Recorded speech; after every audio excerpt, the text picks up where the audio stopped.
2018 छत्तीसगढ़ की राजनीति में एक ऐसा साल जिसने सबको चौंका दिया था।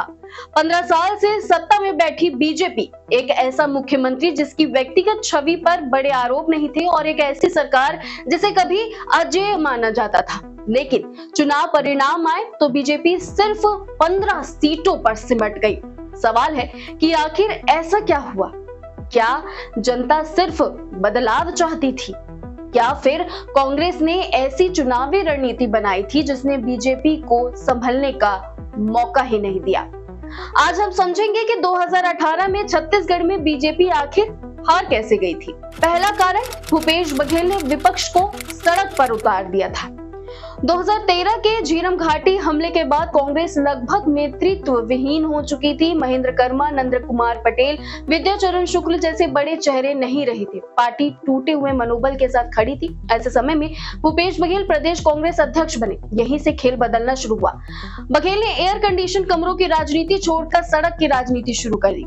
कभी किसानों के साथ धरना, कभी युवाओं के लिए आंदोलन, कभी चीट फंड पीड़ितों के लिए प्रदर्शन। उन्होंने ये सुनिश्चित किया कि प्रदेश में बीजेपी के खिलाफ हर विरोध की आवाज कांग्रेस के मंच से उठी। धीरे धीरे जनता के बीच ये धारणा बनने लगी कि बीजेपी सरकार है और कांग्रेस लड़ रही है। राजनीति में ये धारणा बहुत बड़ी ताकत होती है।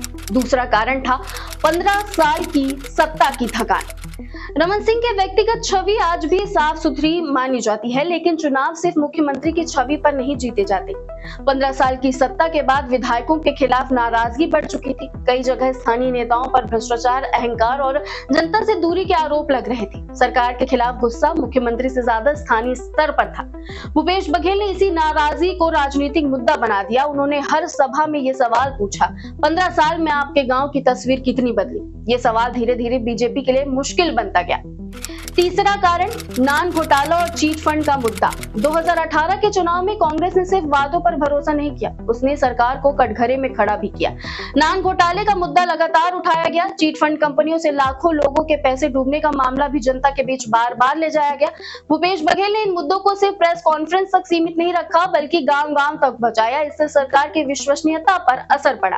चौथा कारण, किसानों के लिए सबसे बड़ा चुनावी दांव।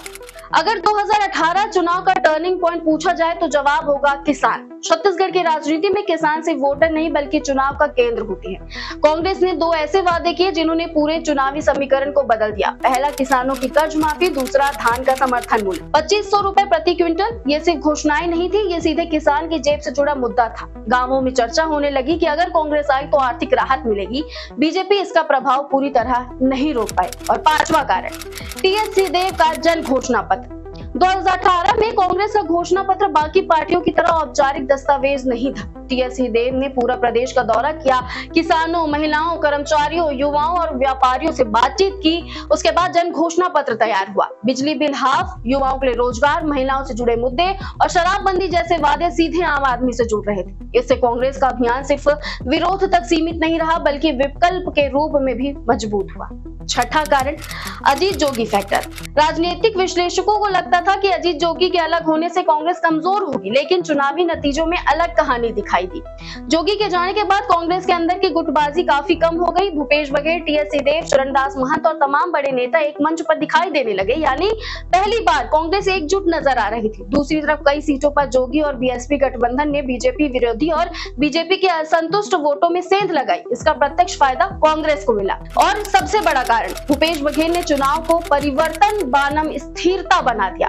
बीजेपी चुनाव को विकास के नाम पर लड़ना चाहती थी, लेकिन भूपेश बघेल ने चुनाव का नैरेटिव ही बदल दिया। उन्होंने इसे विकास की बहस से निकालकर परिवर्तन की बहस बना दिया। हर सभा में एक ही संदेश दिया गया, 15 साल बहुत हो गए, अब बदलाव चाहिए। जब जनता के मन में बदलाव की भावना बैठ जाती है तो सरकार के लिए चुनाव बहुत कठिन हो जाता है और 2018 में यही हुआ। इसलिए 2018 की जीत सिर्फ एंटी इनकम्बेंसी की जीत नहीं थी, ये एक सुनियोजित राजनीतिक रणनीति की जीत थी। भूपेश बघेल ने संगठन को खड़ा किया, जनता से सीधा संवाद बनाया, किसानों को केंद्र में रखा, बीजेपी की कमजोरियों को लगातार उजागर किया और सबसे महत्वपूर्ण बात, उन्होंने चुनाव का नैरेटिव अपने पक्ष में खींच लिया। और यही वजह रही कि 15 साल तक सत्ता में रहने वाली बीजेपी 2018 में सिर्फ 15 सीटों पर सिमट गई, जबकि कांग्रेस 68 सीटों के साथ ऐतिहासिक बहुमत लेकर सत्ता में लौट आई। लेकिन अब सबसे बड़ा सवाल, क्या 2018 में भूपेश बघेल की जीत उनकी रणनीति की जीत थी या फिर बीजेपी की 15 साल की सत्ता से पैदा हुई नाराजगी का परिणाम? कमेंट में अपनी राय जरूर बताएं और ऐसे ही पॉलिटिकल अपडेट्स के लिए वेब छत्तीसगढ़ को सब्सक्राइब करना ना भूलें।